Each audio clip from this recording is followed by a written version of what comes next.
Hi there, my name is Doster, and today I'd like to talk about my two favourite metaphors of time. Now, I do have a new online course on time travel, so if you haven't done time travel and you're interested in that, you can follow the link in the description of this video, but more about that later. And I realised that also time, as we talk about it, is also just a metaphor, right? So the usual two favorites of mine are time is a tree, as in the branches of time and the growing of time and the pathways of time, right? And each leaf is a moment or an event or whatever. And then also the other major metaphor is time is the ocean of time. And so that is deeper depths, a constant flowing, a kind of chaos and a kind of order and all the rest of it, right? So time is a tree, and also time is the ocean of time, the ocean of the cosmos. And I sort of forgot in the course to mention that time itself is a metaphor. Like a metaphor is putting a higher concept into a picture or a story or a sort of thing that is used within language, right? Because time is beyond language. You can sense this just by hearing the word eternity. Like how much time is in eternity? When I say the word eternity, and even if I really say it like some big fancy speaker in some production or something, eternity, I can't really be serious when I'm being like that. But even in that, right, there's an amount by which you can sense eternity. There's a depth of the size of eternity that's coming to you when I say that word.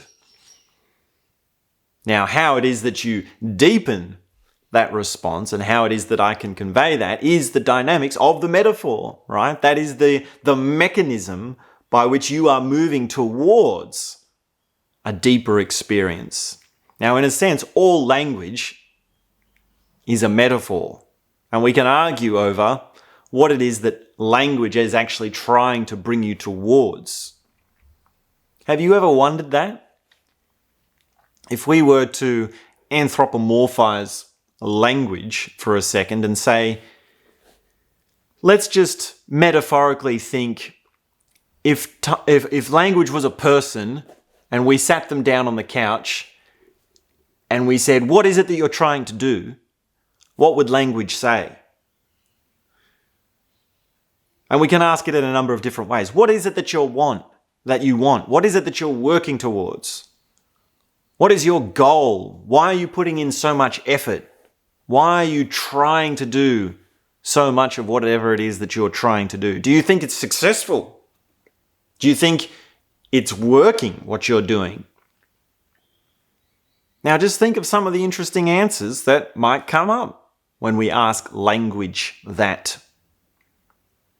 It might say, well, I'm trying to bring everyone towards understanding. I'm trying to bring everyone towards common ground. I'm trying to bring everyone towards deeper experiences. I'm trying to open people's hearts, people's minds, people's understandings.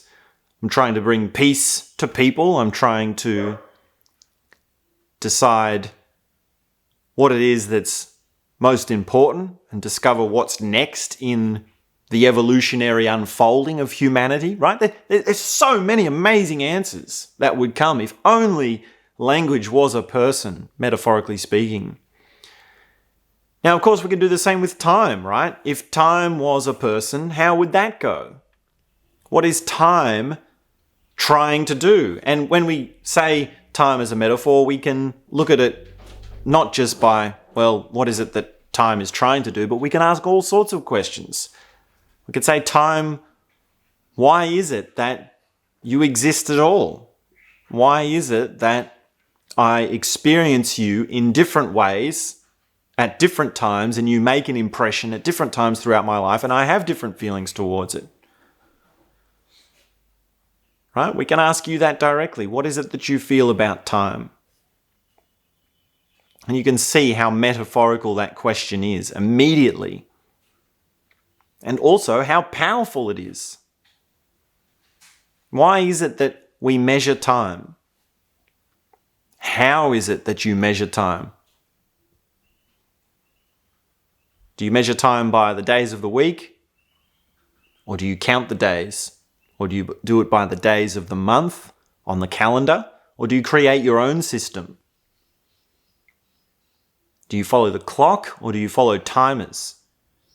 Right? So all of this is assessed in my online course on time travel. We actually look at personal routine and we go through systematically all the different ways in which time makes an impression upon you. And in a sense, in like the broadest sense, really, like everything is a metaphor. Everything is this other thing that's at work to bring you to the real thing, right? That's the essential, fundamental assumption, the hidden mechanism behind a metaphor. It assumes that there's some real thing out there, and the metaphor is this not real thing but necessary to bring you towards it. And of course you see the duality, right, of real and not real. Like, is what I'm saying right now real? Is what you're feeling right now real?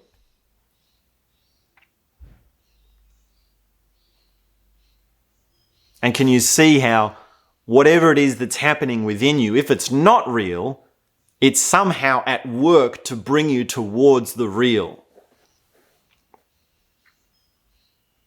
Maybe time and language are cousins with common goals.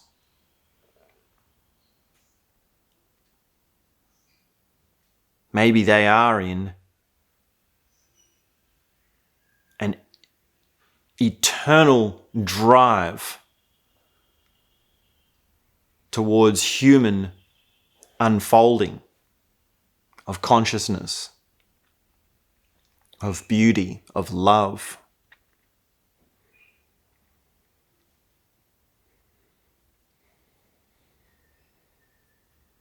So there's a lot to the metaphors of time.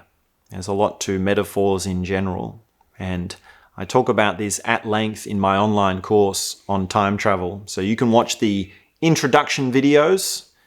You can do the introductory beginners guided visualization, and we can start to work with many of these concepts. So go ahead, follow the link in the description of this video, enroll in the course, and I look forward to seeing you there.